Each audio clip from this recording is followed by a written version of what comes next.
Hash smokers are greatly favored in this endeavor because you really need leather lungs for this. The great problem is that people will cough or not be able to hold it in. You take 2 hits in a situation where your clothes have been loosened and you can just flop backward when you need to. You take 2 hits. Now, many people miss the point because after 2 hits, you feel completely peculiar. You feel as though your body is undergoing some strange kind of anesthesia. All the air has been pumped out of the room. This is the visual acuity thing I talked about last night. The colors jump up. The edges sharpen. And at that point, people say, whoa, wow, it's really coming on strong. And then what you have to do is you have to take one more enormous hit. And this separates the intrepid from the casual, believe me. Because most people, and the facilitator doesn't want to lean on the person. You say, damn it, take the 3rd hit. And it's saying, no, I feel completely weird. Say, I know you feel weird, but take the 3rd hit. Well, if you can coax somebody into that, then what happens is you close your eyes and you see the ordinary warm brown back, closed eyelid scenario. And then these colors begin racing together. And it forms this mandalic, floral, slowly rotating thing, which I call the chrysanthemum. This is a place in the trip that you want to see as you go by it. The chrysanthemum forms, and you watch it for like 15 seconds. If it doesn't give way, then you didn't do enough. You have to do more. One more hit usually will do it. Well, then what happens is it like physically propels you through this chrysanthemum-like thing, and there's a sound like a saran wrap bread wrapper being crumpled up and thrown away, that crackle. A friend of mine says, this is your radio intellecty leaving through the anterior fontanelle at the top of your head. I don't know what it is, but it's something is being... Yeah, right, that's what it is. And then there's this very defined sense of bursting through something, a membrane. And on the other side, and this is now, remember, my experience, on the other side, as you break through, there's a cheer. There's a whole bunch of entities waiting on the other side. And they, that Pink Floyd song, the gnomes have learned a new way to say hooray.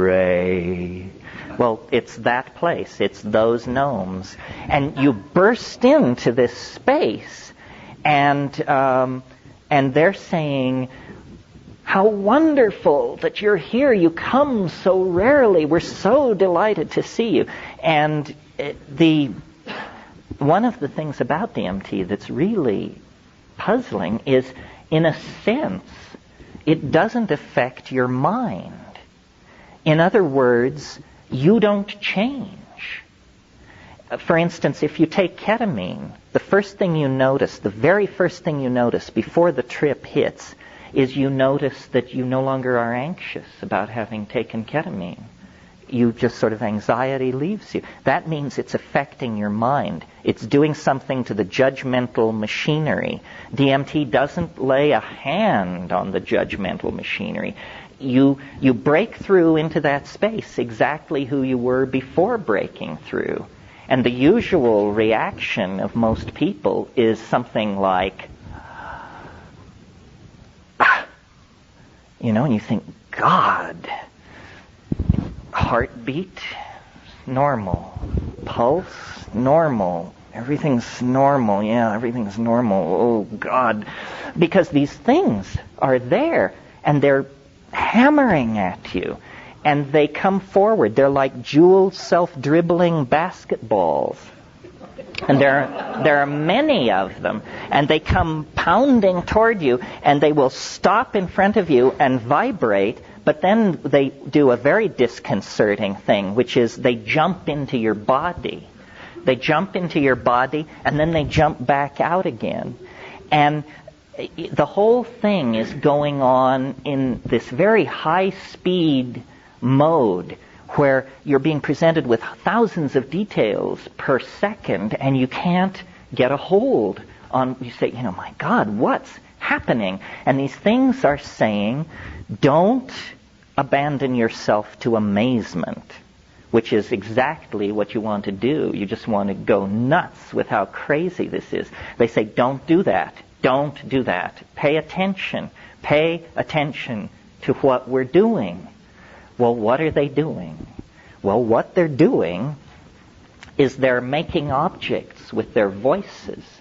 They're singing structures into existence.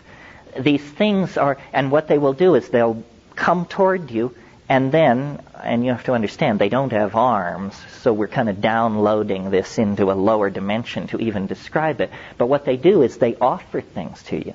Say, look at this. Look at this. And as your attention goes toward these objects, you realize that what you're being shown is impossible. It's impossible. It's not simply intricate, beautiful, and hard to manufacture. It's impossible to make these things. The nearest analogy would be to the Fabergé eggs, or something like that. But these things are like the toys that are scattered around the nursery inside a UFO or something. Celestial toys. And the toys themselves appear to be somehow alive. The toys themselves can sing other objects into existence. So what's happening is there's just this proliferation of elf gifts. And the elf gifts are moving around, singing, and the whole thing is directed toward, they're saying, do what we are doing. And they're very insistent. They say, do it, do it, do it. And you feel like a bubble. And now this is subjective. I mean, only 5% report this, but it happens to me. You feel like some kind of bubble inside your body that's beginning to move up toward your mouth. And when it comes out, it isn't sound, it's vision. You discover that you can pump stuff out of your mouth by singing. And they're urging you to do this. They say, that's it, keep doing it.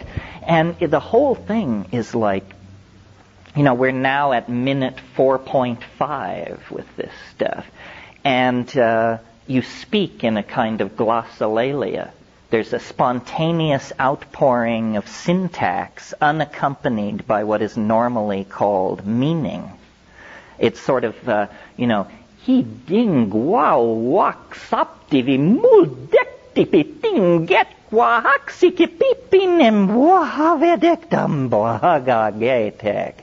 And this is accompanied by a modality, something seen. And they're saying, yes, do it, do it, do it. And then after a minute or so of this, the whole thing begins to collapse in on itself. And they literally begin to physically move away from you. And usually their final shot is they actually wave goodbye and they say, déjà vu, déjà vu, which makes no sense at all if you analyze it.